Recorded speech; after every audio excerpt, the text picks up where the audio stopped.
Hi, good morning. This is a reflection on lesson 295 in A Course in Miracles, and it says, "The Holy Spirit looks through me today." The Holy Spirit looks through me today. So it looks through my eyes. It talked about Christ and how he looked upon the world and other people and everything that he looked at. It was just through the eyes of love. And that's what brings an end to suffering.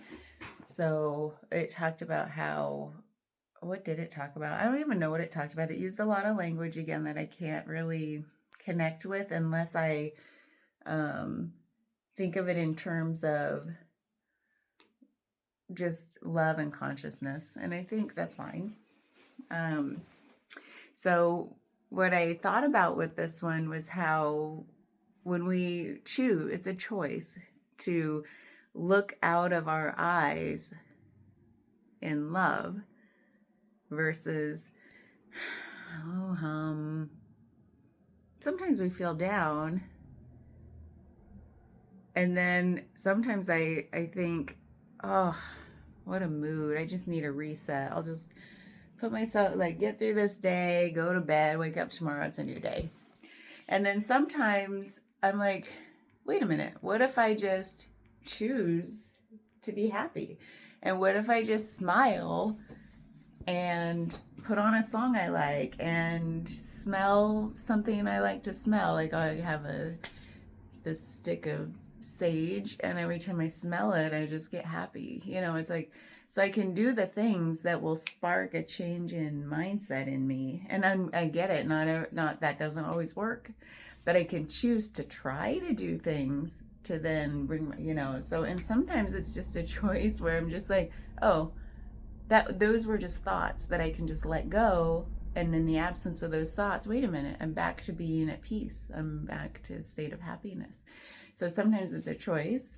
Sometimes maybe it isn't. I don't know.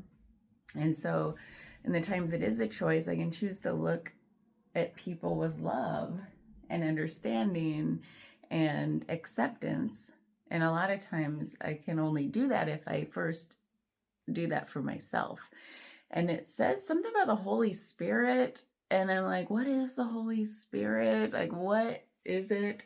And this book talks about how it's kind of the bridge. Like, we have Jesus as an example, who is a real human. And then we have God as this energy that we can't really ever understand. And that everything got created from. And so there's the tangible example, there's this all-encompassing awesomeness. I don't even still know what God is. And then the Holy Spirit seems to be like, to me, I don't know what it is, but it feels like they talk about it as a bridge, like connecting us to source. And it's kind of like an energy that it's like exists in between that we can tap into, that is like the vehicle to oneness. And it has a way of working through us. And I still don't understand it, except that I think it used the analogy in the book as it being a bridge. Sorry, hot flash. And that it's almost like a semi-tangible essence, somewhere in between like the Jesus example and the God that's totally intangible and unknowable. And the Holy Spirit is like the vehicle, the in-between, kind of like the middle ground. I don't know. And so what does that mean for this lesson? It's maybe that is the ineffable deciding to choose, like the choice. A choice feels intangible, doesn't it? It's not like I can grab it, like I can grab Jesus, like the tangibility of Jesus. But maybe it's like everything that exists in between that's intangible, but that moves us, that elevates us. So it's the choice, it's the intention. It's like I can tap into something that moves me forward. And I feel like that's kind of what they mean by the Holy Spirit. It's a spirit of movement and connection. That bridge being, something that connects one thing to another thing. And so I thought that's pretty cool. Now and then I forget what the title was, but I think it was about choosing like through the Holy Spirit, seeing through the holy eyes of the Holy Spirit. I don't know. But that's what I think of as like, how does that end suffering? Well, if I choose to look out in love, then I'm going to act from that place. First, I have to turn the love inward, love myself. Then I can more readily extend it out, because I can't. This book also says you cannot give what you first don't already have, and if I don't have love, I can't give it. So otherwise it feels false and authentic. I know that for myself. So I have to give myself self-love and grace, and then I can extend it out more easily, and then it's like a pay it forward kind of system.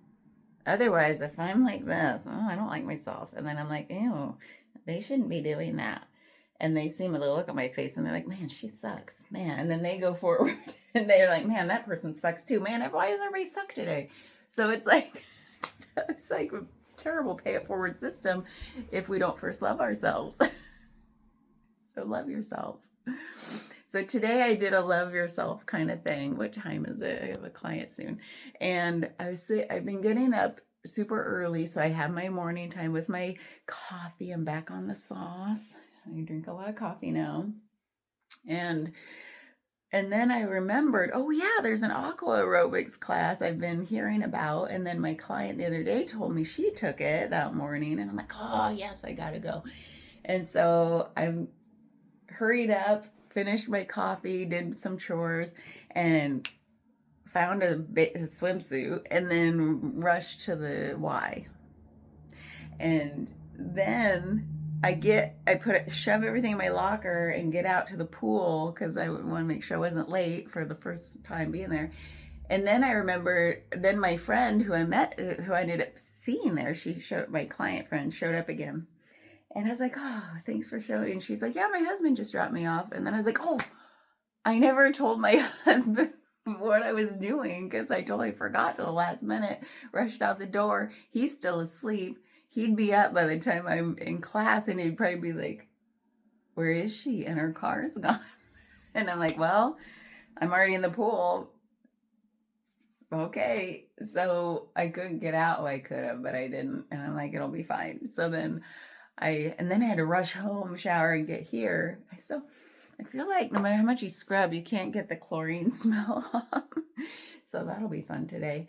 And then I get home, and I was rushing home so much I didn't even text them. I think like halfway through, I was like heading home, and no context about where I've been. I just thought, I want to let them know I'm alive. I should just text alive ! And then I get home and he's just so confused. And I was like, yeah, I was at the aqua water aerobics class. And he's like, and I'd never mentioned this, that I was even gonna do it. And because it's been a busy week. And he's like, so confused.